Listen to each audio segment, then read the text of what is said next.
Hi, everybody. My name is Joshua Vonderheide, and I am the founder of the Percussion Conservatory. And welcome back for another episode of A Percussion Story.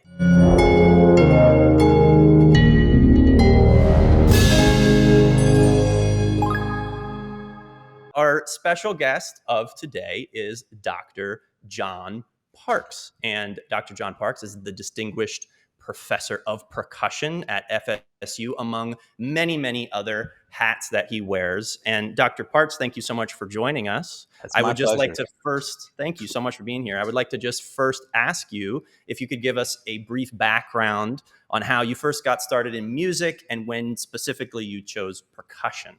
Oh, that's a good one, and quite non-traditional by today's standards, I think. So my mom made me take piano lessons as a kid, and the deal was 6 years. And at that point, if you want to quit, you can.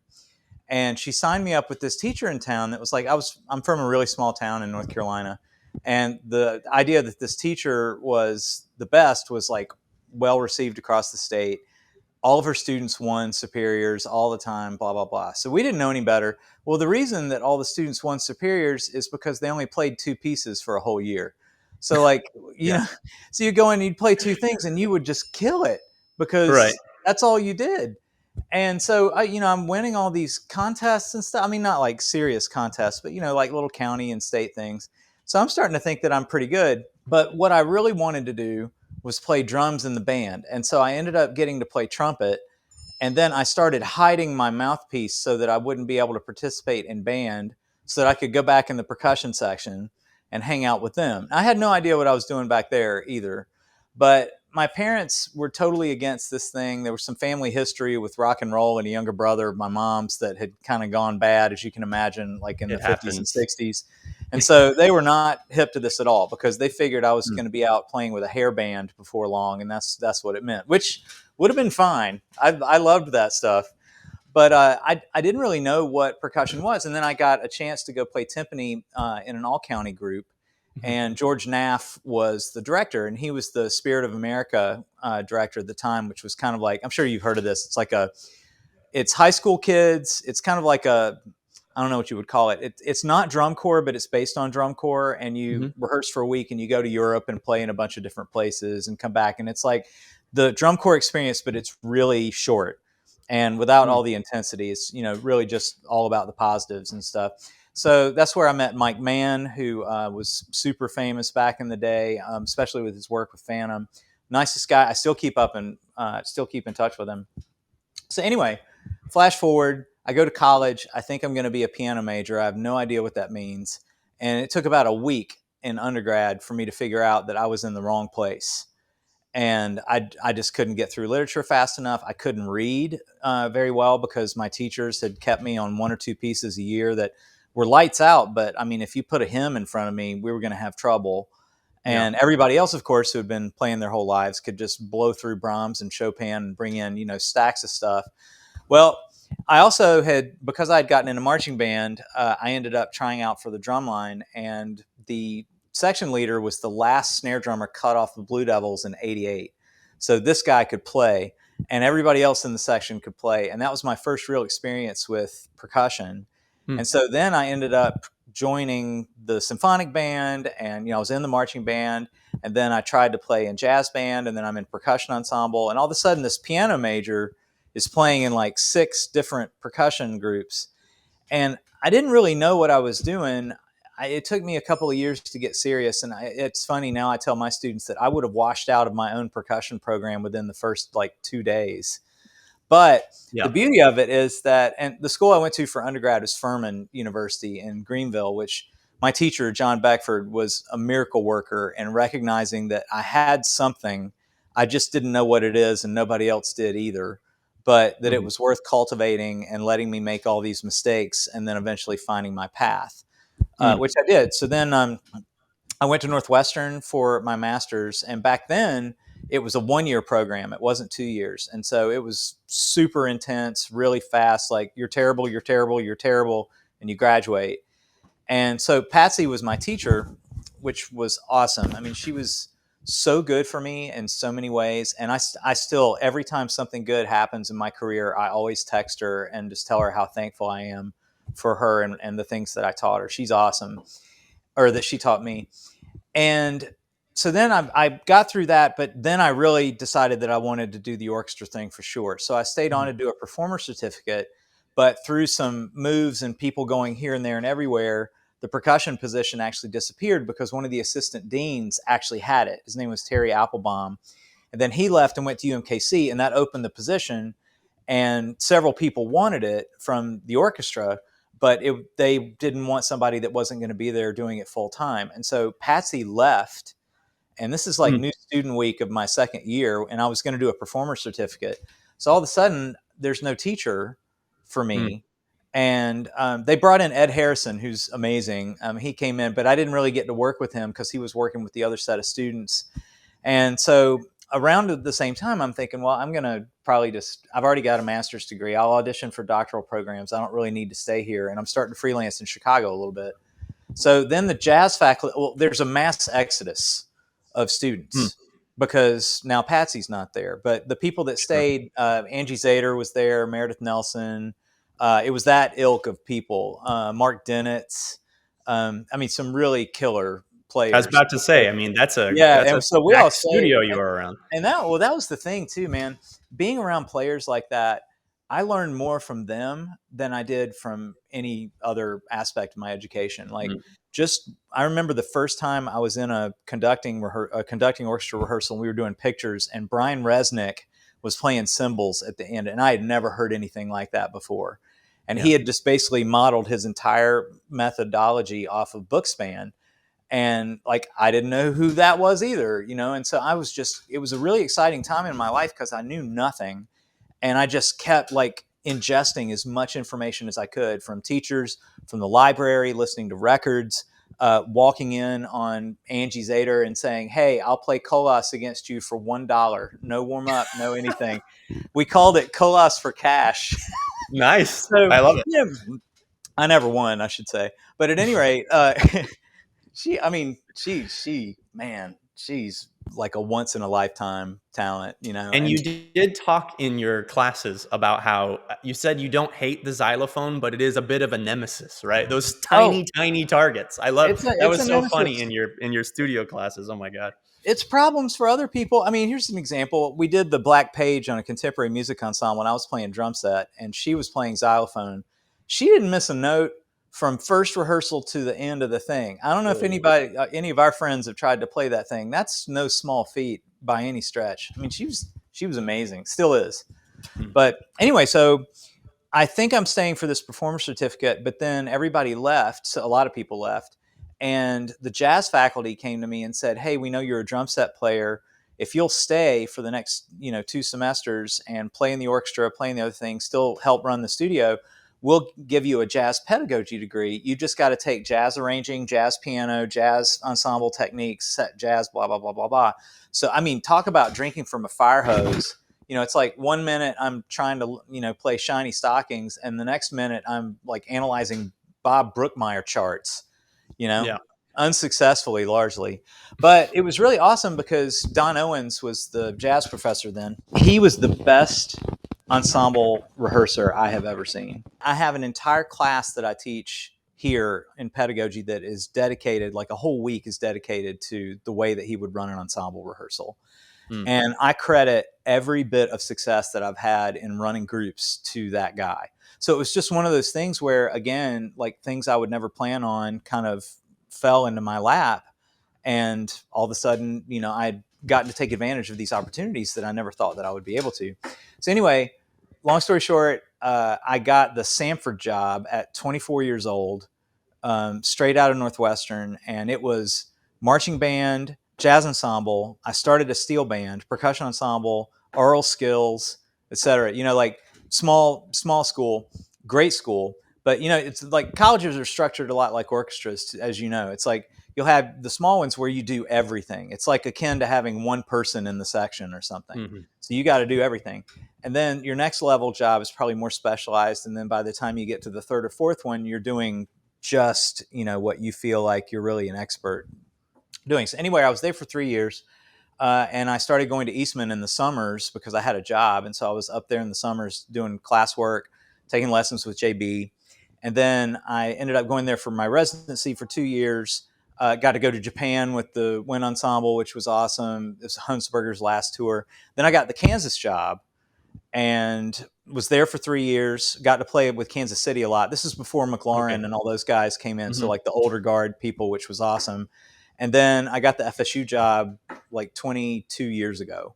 So I've been here ever since. That really didn't answer this question as I'm looking at the screen. No, no, I no. I just you had started with your background, and then we started talking about degrees and who you studied with. So I just put the next question up on the screen, and there's another you know, one that's coming now, which is just what's one lesson that you feel you learned from one of those teachers that you still carry on with you today? oh, well, since I've had the luxury of three major ones, um, well, let's say four, because I would count Don as a major teacher.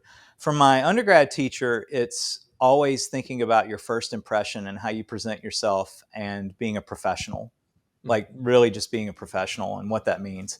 I was not much of one, so he had a lot to teach me, and I feel like I've tried to do as much of that as I can, but I'm not perfect. From Patsy, it was accountability. When you show up for that lesson or that service, nobody cares what you did before. Nobody cares what might have kept you from, performing at your best. Nobody cares what kept you from being prepared for that lesson. You come in there, and if you want to talk the whole time, that's fine, but that's your lesson. That's it. Mhm. There are no, hey, let's reschedule because I'm not ready today kind of thing. So it's accountability. From JB, it was more like, he's not the kind of guy who would walk up behind you and say, no, play Shostakovich like this. He would just give you these things to think about that had seemingly nothing to do with what you were doing at the time. But then later you would realize, oh my God, now I Mm. see what he means. Like he would just give you these subtle cue words or cue statements. And the thing is that a lot of students don't react well to that. They really need to have you say, hey, the third note of this four-stroke rough is coming just a tiny bit late, and it needs to do this and it needs to do that. Mr. Beck's not the guy to do that. He's more of an eagle vision, large Mm. scale person, and that was really good for me because I've always been super meticulous, Mhm. and it's which you have to be. I mean, you have to be, and obsessed with that, chicken vision level of like looking at everything under a microscope. But then he was just really good at the other. And Yeah. I think the other thing I loved about him is that he never took he never took himself too seriously. And I think that's a good lesson too. But for Don Owens, the thing that I loved about him was that he never ever said you. He always said we. Mm. Every rehearsal, everything's always, we need to do this. We need to do this. We must do better. We must play shorter. We must play, whatever it was. And that is something that has stuck with me my whole career. Like, I don't think I've ever not said that in a group. And it's just one of those little subtle things in rehearsals that brings everybody together on the same team and doesn't make it into a, as many orchestras and other organizations are. It's like, music director, you. That's right. I do a lot of talking about how to run effective rehearsals, but I think a lot of the success of our group is due to Don teaching me the Mhm. way to run it as effectively and respectively, but still fun as possible. So anyway, And you run probably your recording sessions the same way with that same mentality. We talked about this a bit also in your residency with us. mhm. Um, but for those of the people out there who might not know, Dr. Parks is an incredibly talented and prolific audio engineer. And I did have one question. Just I tried to research this but couldn't quite find it. How many albums have you produced now? Because it's getting higher and higher. It is. So I just put my 30th CD on the wall, but Congratulations. oh, thank you, thank you. That's amazing. Again, like you watch that, those two sessions on the audio and video thing. Like I had no idea what I was doing at first, but I get obsessed with something, and I want to, absent be if I can't be the best, I want to be tied. And Yeah. so I just started figuring all that out, and it all started from just trying to help the students. But that doesn't count any like YouTube stuff or commercial video or Will's Sure. the repertoire, anything like that where I was working on it, but it's not something that you put up on the wall. So yeah, it's a lot. I've got two more in progress right now. One's going to be out this fall, and another one will be out probably next summer. So 31 and 32 coming up. Amazing. So, from someone who really knows about this, what is a piece of gear or other recording asset that more people need to know about, and why? Well, the first one I would say is here. Like, Hmm. you got to listen to a lot of music, and you have to listen structurally in a way that I don't think that we normally do. It's not what we're typically, for, or what we do. We tend to see like everything at once. Mm-hmm. And I taught a recording seminar here a few weeks ago, as you know, and one of the exercises that I had them do is I played a Michael McDonald tune, which is one of my favorites. And I had them come in and I said, okay, instead of just listening at the top, which is what most people do, that it might be groovy and it might be funky, but you're listening to the lyrics, you're listening to the melodies, maybe a couple little things come in. And I'm like, first, listen, don't listen to anything but the guitar. That's Mm. it. So we played through, 3.5 minutes, nothing but guitar. And the whole time people are like, and they're like, now, nothing but the bass. Mm. Now, nothing but the synclavier. Now, nothing but the keyboards. Now, nothing but the background vocals. Now, nothing but the bass drum. And it's Percaro, of course, so it's like ridiculous. Now, nothing but snare drum. Now, nothing but hi-hat and how the three. Now, listen to just drums. So we went through and listened to it like 8 times. It was like a half-hour exercise. But then when you take them back through, it's like they're just sitting there. It's like they all recognize all of this Mm. stuff that they never heard before because they never really took time to listen. And if you do that with orchestra recordings, if you do that with marimba recordings and chamber music recordings, like really active, structural, layered listening, I think that's probably the most important tool. But as far as like what you need to get started, I would say it's microphones. Mm. You need some good microphones to start off because if you don't, I mean, you need, as we discussed, you need a good source, you need a good player, you need all that stuff there. But like just for capture and reference, I think a good set of microphones is probably the way to go. A fun question, but maybe a nightmarish question. What's the worst thing that's ever happened to you on a session? Oh my God. Okay. I think this one probably takes the cake. Hmm. Um, so Blake Tyson was coming, who's amazing, brought his ensemble from Central Arkansas to come in and record his first record, Firefish, which is mostly solo marimba. It's amazing, and also a couple of ensemble things. It was awesome, great experience. Anyway, so he had this piece called Moonrise, and it's like 6 mallet players. It's beautiful, and the crotale part is a lot. Mm. And the first movement is all like super slow, and everybody's trying to place all these things together. And Mhm. the crotale player is just not able to land anything. I mean, we're just ruining take after take after take. And it wasn't one of those things like I know some people's aesthetics include like not caring about vertical alignment. Mm. There's just kind of wherever it is okay because it's organic. I'm not one of those people. So Yeah. I'm absolutely not one of those people. So anyway, it gets so frustrating, and he's blown so many takes at this point that I excused everybody and I had him play every single note on 2 octaves of crotales and let it fade, Mhm. marked them all, and then went in, dismissed him from the session, and went in post-production and placed every single crotale note in every movement. What I did not know at the time, though, was that the second movement was 100 times worse than the first. I can't tell you how long it took for me to put all this stuff together. And the mixer over on my other screen, instead of using like 8 channels, I had like 40, and like 30 of them were crotales. And so whenever you'd hear a lick like you'd go, you just see it just light up. It looked like the dancing waters in Las Vegas. Oh no. And so I felt horrible for the kid. And we had a cookout at the end of the session. They came over to the house and we hung out and everything was fine. But that one, it was like, it seemed like a good idea at the time. And I mean, Mm. I've had sessions where people weren't able to do something and I give them a lunch break and then I go in and record that part and they just don't remember. And then when it comes out, they don't remember that we didn't take one of their takes. I mean, we've all done stuff like that. But that one, I think, takes the cake. Don't do that. The worst thing ever. I love it. So we're That was a bad talking, one. about how you got into percussion. You had started in piano and kind of made this adjustment. We were talking about you being a recording engineer. You've done a lot of different things, and you've taken an interesting Mhm. pathway to get there. And so one of the things I wanted to ask you was just if you could go back in time, have a conversation with your younger self, what advice would you give? Oh, Josh, there's not enough podcasts for this. Invest in Apple. Yeah, yeah, no kidding. I think,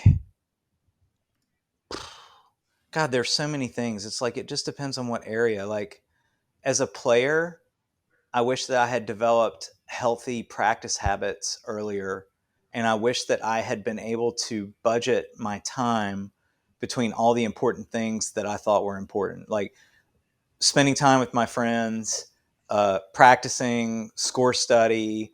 Um, just my time balance was probably out of whack for a long time, and it wasn't really until grad school that I became super obsessed, like Mm, and super laser focused. And so I had a lot of catching up to do.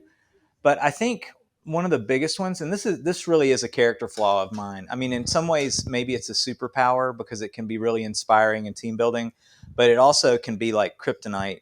And that is that it's often hard for me not to shoot from the hip and react quickly. mm, Um, in almost every aspect of my life. Like, I think what I would want to go back and tell myself is that you need to breathe and take a minute before and try and see it from another perspective, try and be empathetic. I mean, my life is littered with examples of what not to do.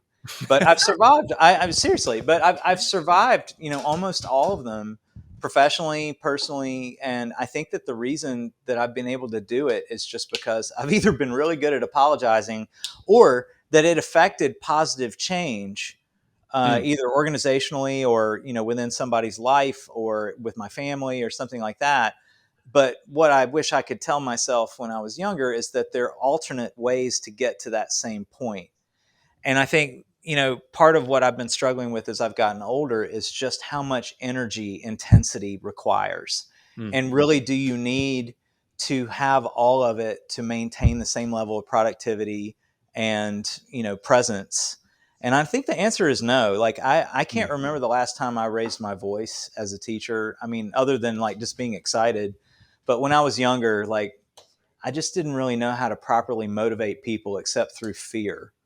Mm. And I wish that I had done a better job.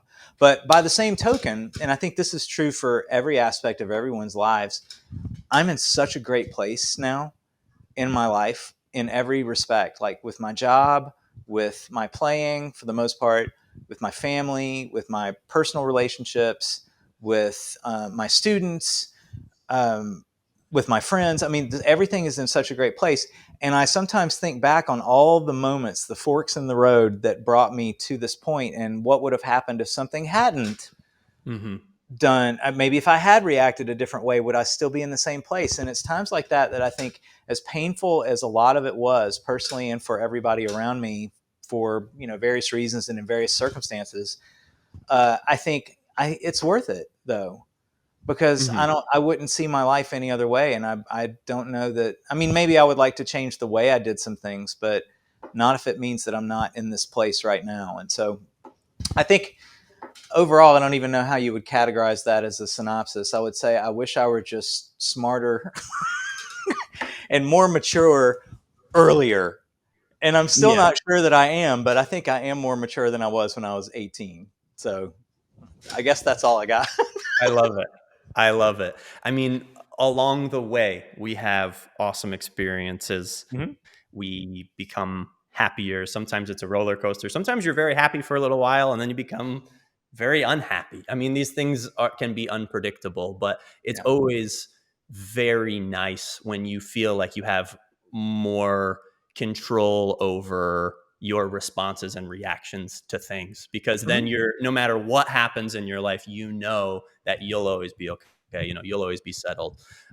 That's something, yeah, for sure. I feel right there with you. I wish I could have done more of it sooner, and I'm happy to know it gets easier as we get older. That's what I would I say. think it does. I mean, when I think back to what I was like when I was young, and just how crazily unprepared I was for what I got into and where I ended up in a relatively short period of time, and what I've been able to do with these amazing students over all of these years. Like, I'm not one to sit back and think much about that. I'm more of a I'm a like an ER trauma doctor. Like, I only see what's wrong with you, and then I fix you and figure out a way to tell you not to have that happen again. But I do it in the nicest way possible now versus when I was younger. Versus before. But Yeah, I love it's hard. I think sometimes people with our personalities, it's hard to recognize positive things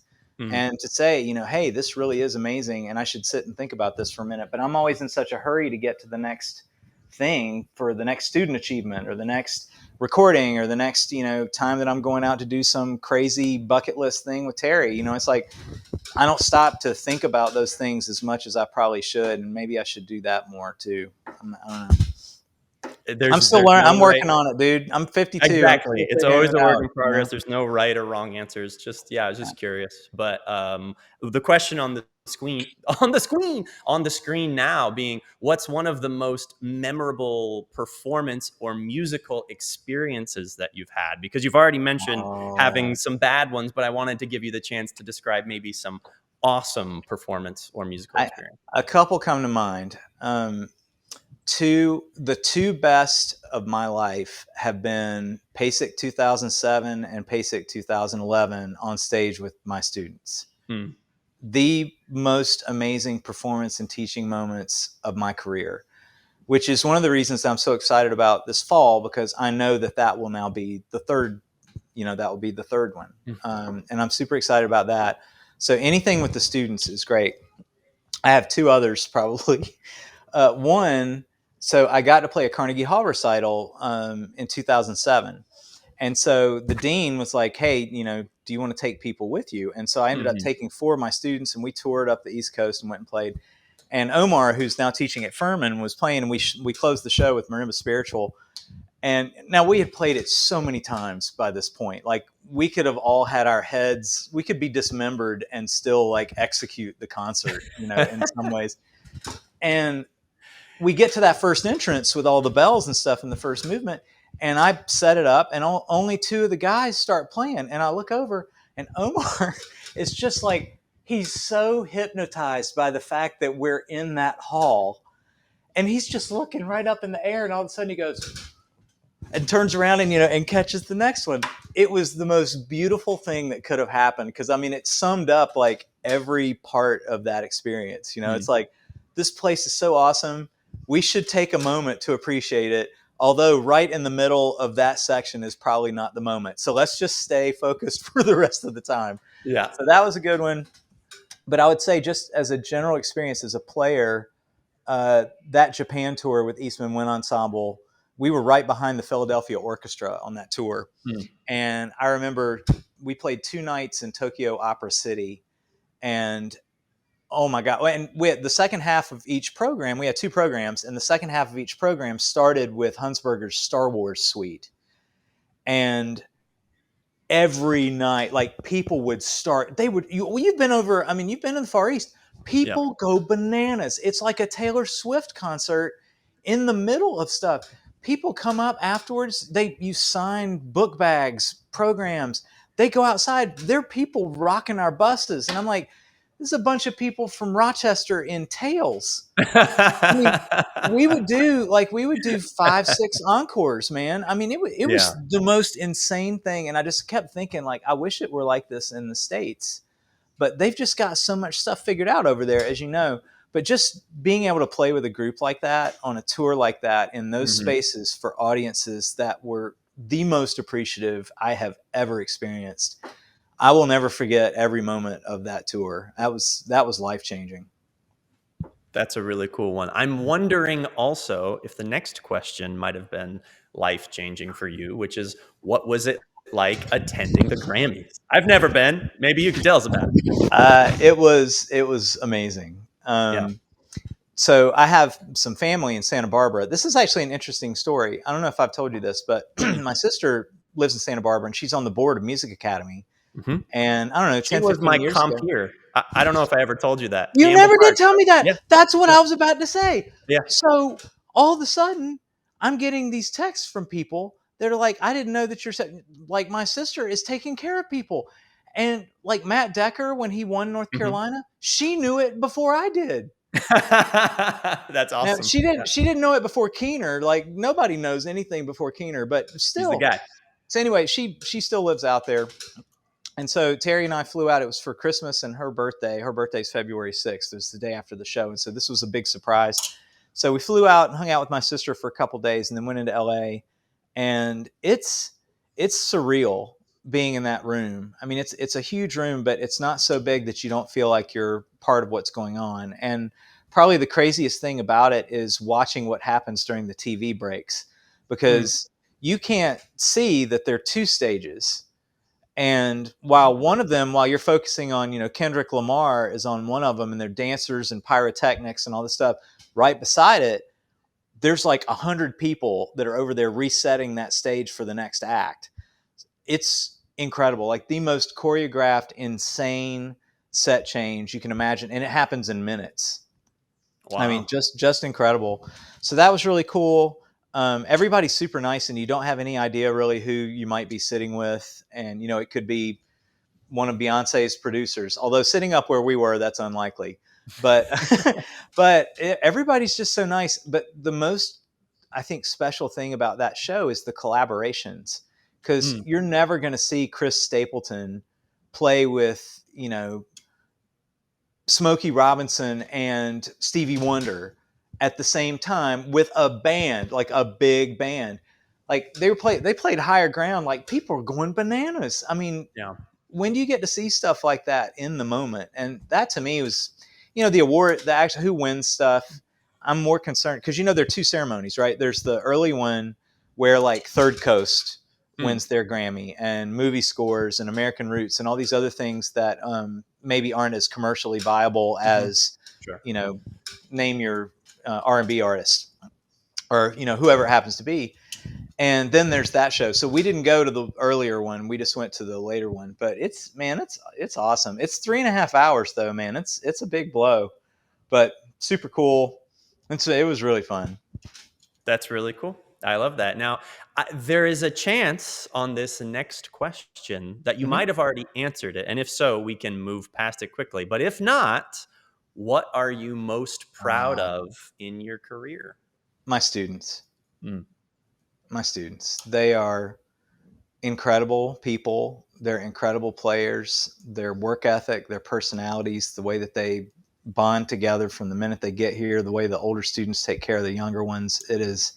The culture here is unlike anywhere else that I've experienced. And I give a lot of credit to my upperclassmen and to my grad students who have made a tradition of positive culture, but still hyper competitive.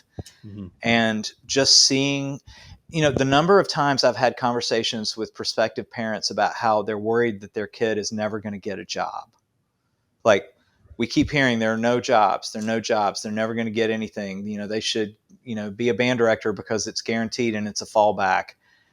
And to see all of the students that I have worked with defy reality to win jobs that they didn't even know existed, 5-6 years before, or to go to a school that they never imagined they would be able to be competitive for, much less actually go in and triumph.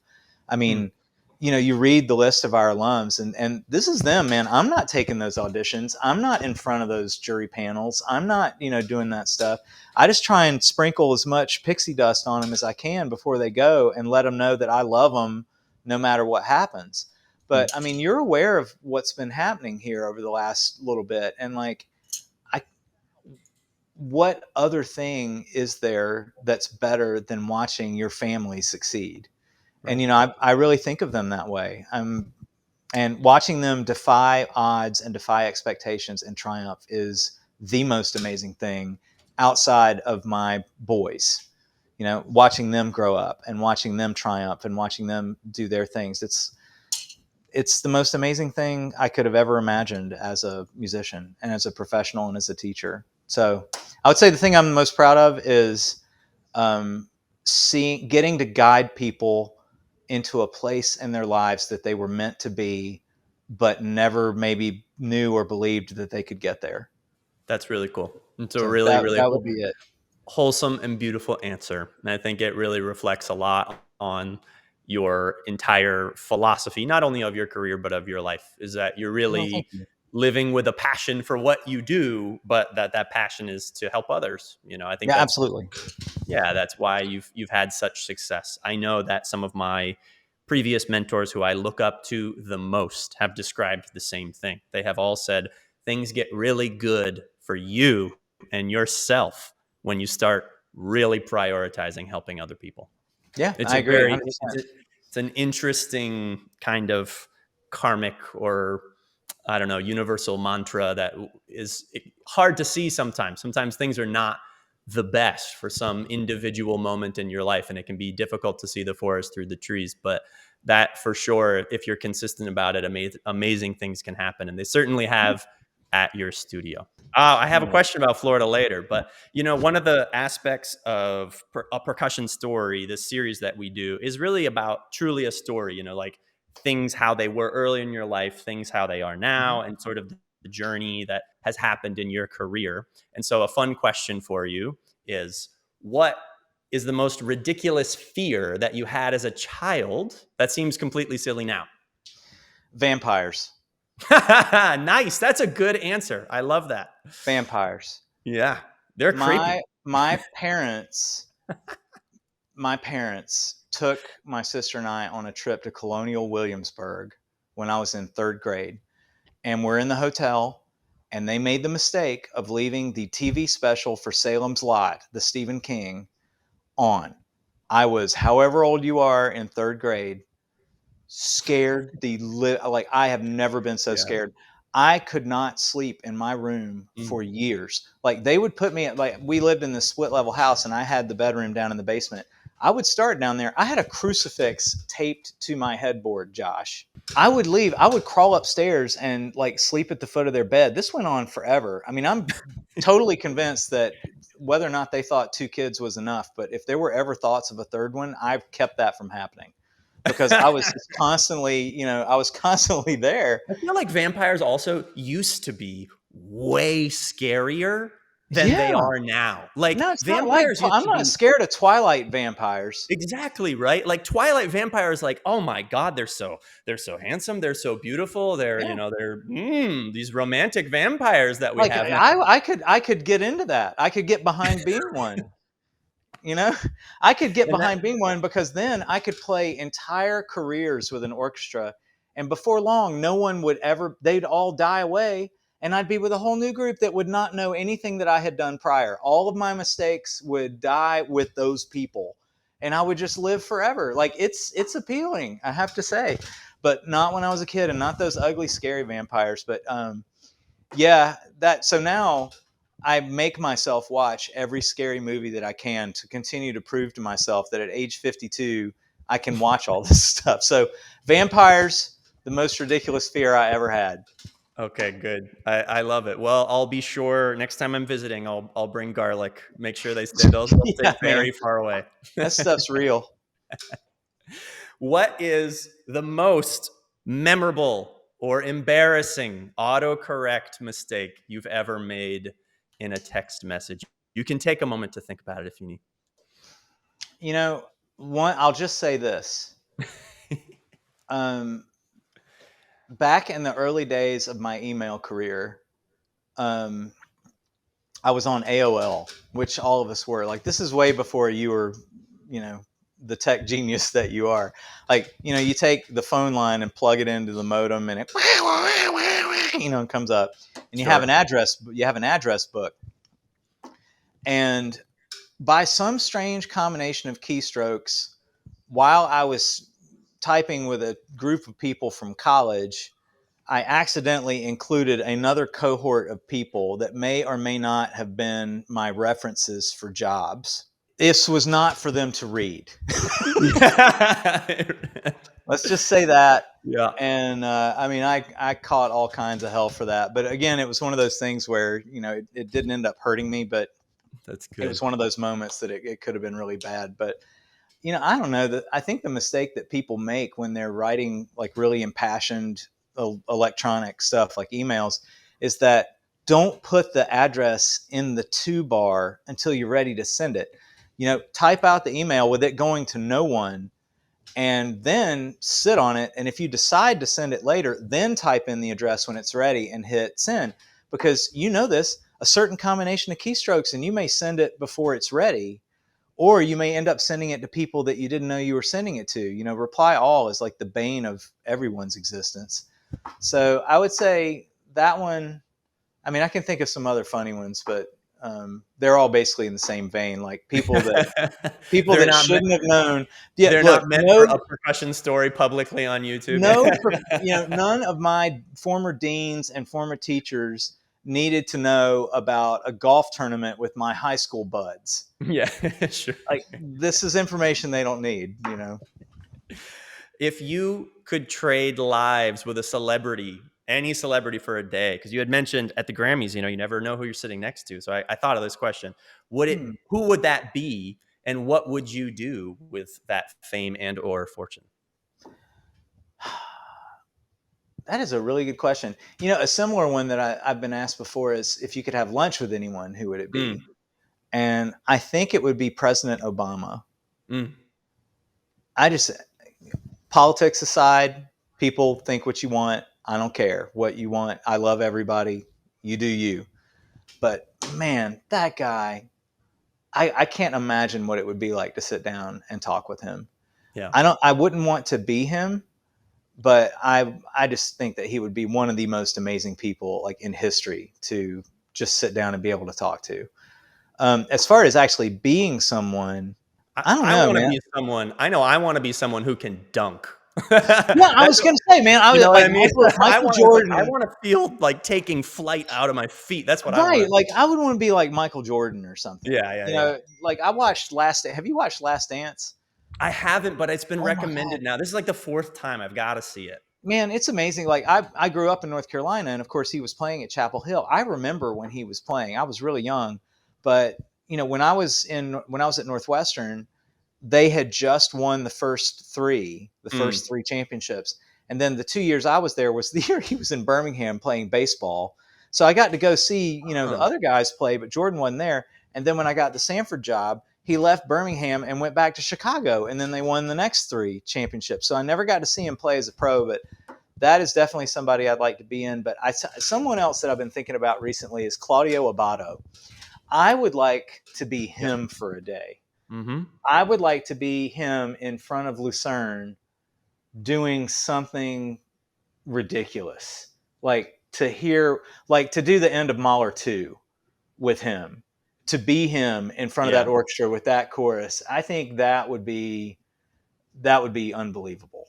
That's a really, really cool answer. I've never thought about that. Yeah. Like, what would it really feel like to have that level of just skill, knowledge of the score, experience level, and even more than that, like you're saying, an entire group of people who also feels that with you, like that because that really is a gift. I mean, you can train. I've seen tons of timpanists know scores just as well as conductors, right? Oh There's yeah, musicians, you can know a score, right? But it's a different thing to be able to really evoke a score and to have all those people trust you. I mean, it's nearly impossible to just do overnight. I mean, almost no one can, but some people really cultivate that over the course of a whole career, and it's like the baton moves and people just go. man, That's a fascinating feeling. Yeah. that guy. Like, and if you watch, when they show him, it's like there's a guy who literally appreciates every second of what he is doing.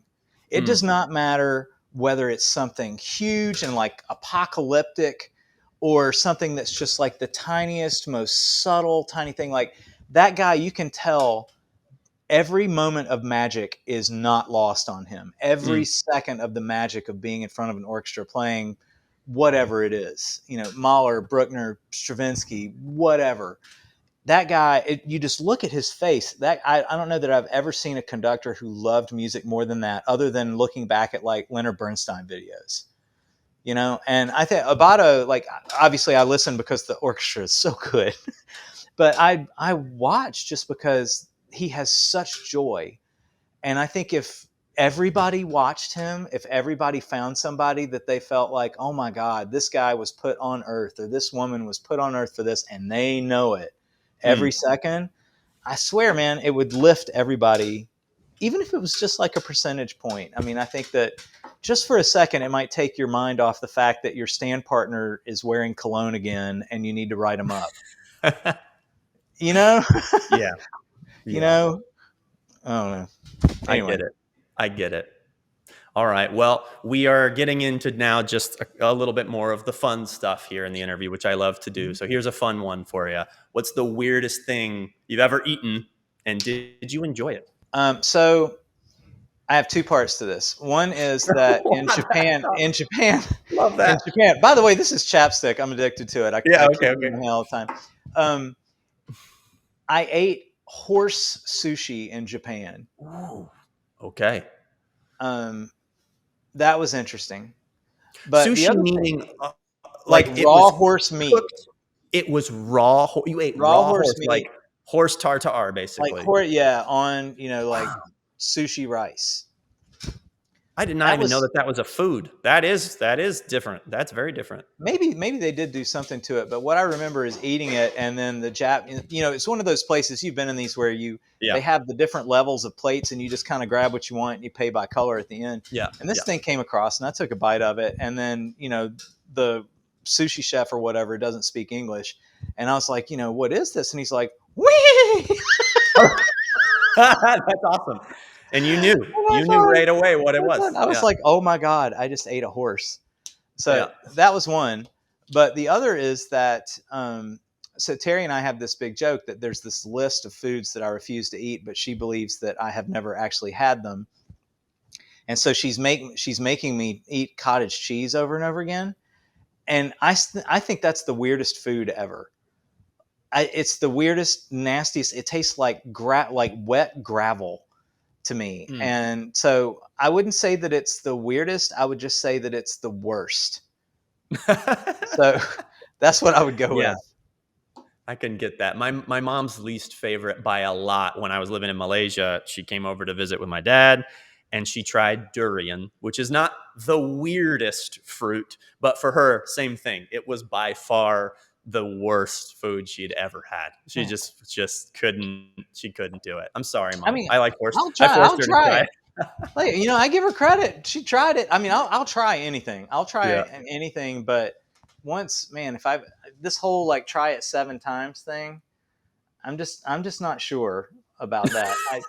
I'm on It like does. time number It is 4. true. Like for example, very first time I ate olives, like green olives with pimentos, right? Like That is a good example. That is a hated good it, example. totally hated it, and now I could eat a jar of them. And there had to be a few times where you just kept at it, and mostly it's because someone in your life just keeps like cooking it, or they force you to have it, or they just you see them. This is what happened to me with olives.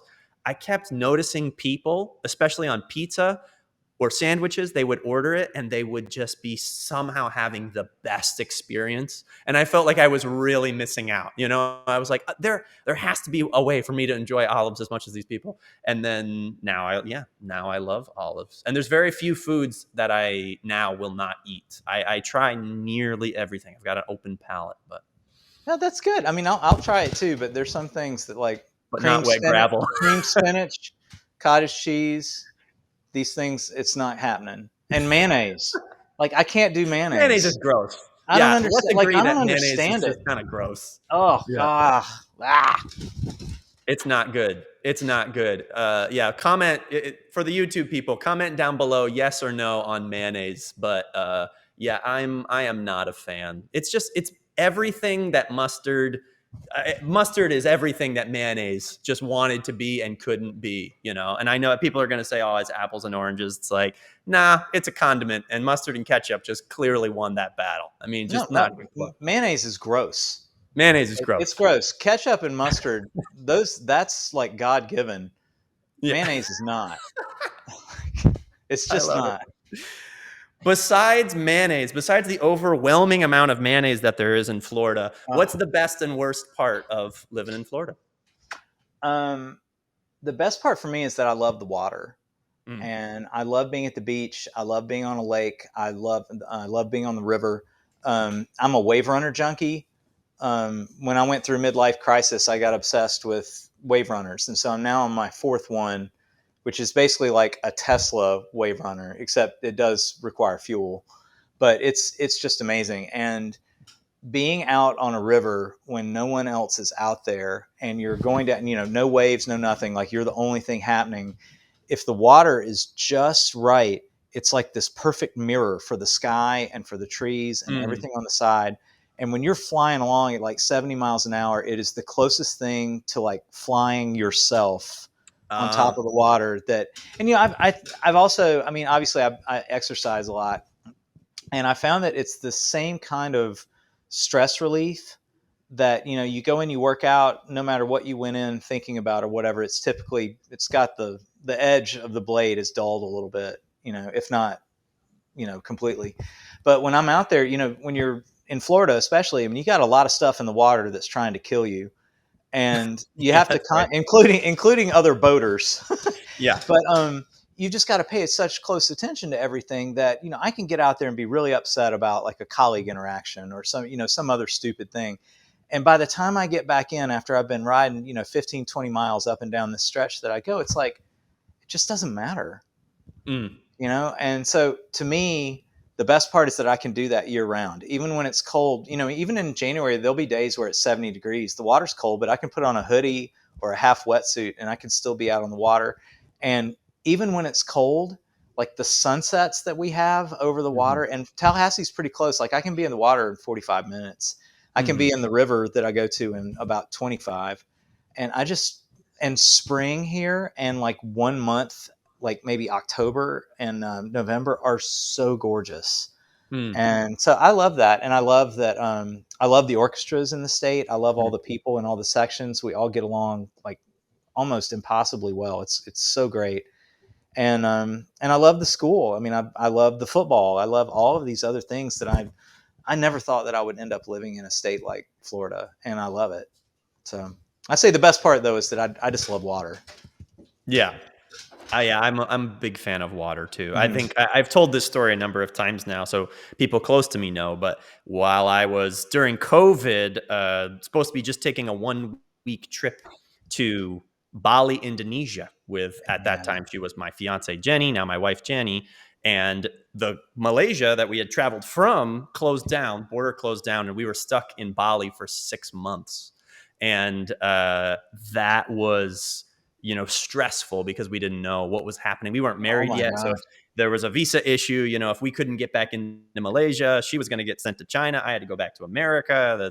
The whole thing was just a huge mess. But, minus all the stress and paying rent in two places and all the things that were stressful about it, there was just such a deep appreciation by the people, the Balinese people living there, Mhm. of nature and water and how they interacted with one another. And because it was the middle of a pandemic, there were very few tourists there. So everyone else had kind of been able to leave and everyone went back to their home Mhm. country. But Jenny and I decided to stay because we wanted to be together. And so we both already liked the water, but then became a very, very deep love of the water. And I have missed that being back in It's Houston. amazing. You got to come Yeah, visit, dude. You got to get there you out. go. You got to come over here and visit. I'll take you out on the Wave Runner. It'll change your life. Daniel Tosh is a famous comedian for anyone who doesn't know Hmm. him. And he has a really funny quote about the wave runner. I hope I get it right. He said, "Money can't buy happiness, but it can buy a wave runner." And That's I've never seen anyone frowning on one of those, right? no, And dude. I, I'm telling. Oh, look, there's my light. It's the most amazing thing. I mean, you got to be careful, and there are a lot of idiots out on the water. But I'm not like one to do donuts and chase wakes and stuff. Like I just like going really fast, yeah. and I find that to be super super therapeutic. And so when I was in Utah, I were talking while I was out there, and Salmons had a dinner for all of us at the end of this first part of the recording session, and there were some students there, and they were just talking about advice. Did we have any advice for them? And I just kept saying, you need to find balance in your life. Like, yes, it's important. You got to practice as much as you can. You got to be efficient. You got to pay attention. You got to go the extra mile. You got to stand up as high as you can, like you and I have been talking about. But you need to spend time around people that you love, and you need to meet new people, and you need to try new things, and you need to come from a place of, yes, I'll try that, and not, no, that doesn't sound good to me. Like, try it. Get outside, go kayaking, find something that gives you a purpose outside of the practice room and working on 4-stroke roughs. Like, there's more to life. Now, that's a huge part of our life. Do not, Yeah. do not misunderstand, as you well know. However, I would say that over time, psychologically, you are more likely to play them better if you've got other things around you that are positively contributing to your mindset. And there's no way better to do that than just get outside, I so much agree. I so much agree. It's anyone who's in a funk, I just always tell them to go for a run. Yeah. Not everything not everything in this world can be just run out. You can't just No, I go for a agree. run for everything, but it always helps. Like, no matter how dark it is, a run always helps, for me at least, every time. I'm thinking lately, because it's been so hot here in Texas, of this whole ice bath thing, like the Wim Oh yeah, Hof they say ice like, breathing. yeah, like 3 minutes or 6 minutes a day in cold water, and it like melts fat and changes Yeah. the way your blood flows. I've thought about it. You check it out, and you tell me how it Yeah, works, you try first. I will do it. Well, Dr. Parks, it has been awesome to have you both for the residency that we did for the Percussion Conservatory Studio, and also here for a Percussion Story. It's been so awesome to get to know you better, is what I'm trying to say. That I really feel like the community has become a better place because of the work that you've done in it, and that we're just so grateful to host you for these types of events and just to get to know you a little bit better. So thank you And so much for joining us today. same thing, Josh. I mean, this has been such a pleasure, and I hope that the people that are checking all this stuff out enjoy it as much as you clearly do creating it. And what you and Steven have done, I've told you this a million times, it's incredible the way that you're carrying the torch. And God, if I had had something like this when I was young, like, who knows what would have been different. But if I had, I wouldn't be sitting here with you right now, and that's worth it. That's But right. it's just so incredible and so inspiring to see what you guys are doing, and it makes me a better teacher because of what you're doing. So I appreciate everything you're doing, and thank you so much for having me. It's been a pleasure. Awesome. Thanks so much, Dr. Parks. We'll see You you bet. guys for the next Percussion Story. Take Whoop. care, everybody.